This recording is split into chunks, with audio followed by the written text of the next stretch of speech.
When I looked at the program of the summer school, the various case studies were very enticing.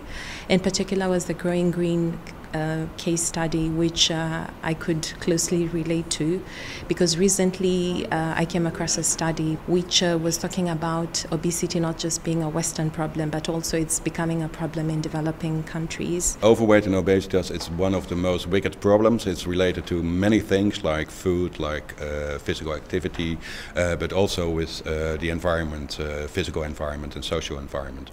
Actually, what we try to do is from the point of view of children from who are going or leaving, for example, their primary school, and what they see in the direct environment.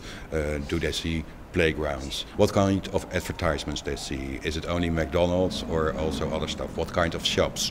So really try to map actually to see what children are confronted with in relation to a healthy weight. This playground is 1 week old, I think. Oh, really? It's also a playground for the school. It's next door. And one designer from this neighborhood has designed everything with children also from this neighborhood.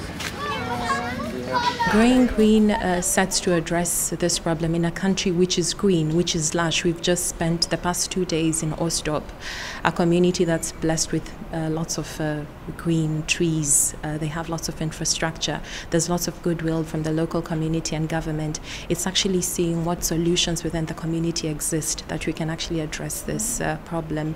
And we've been doing lots of field research, talking to schools, talking to various community players, and looking at how we can actually change their mindset, how we can actually adopt healthy eating lifestyles. So that's what we hope to address by the end of this 2 weeks.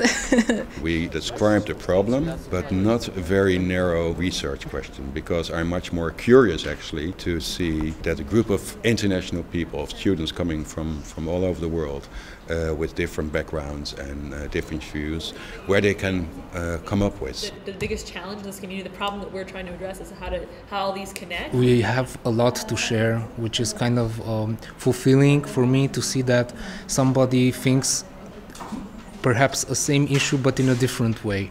In this sense, I think it's a sort of a mosaic of different nationalities, which it contributes very fine to this program. We're taking lots of stuff home.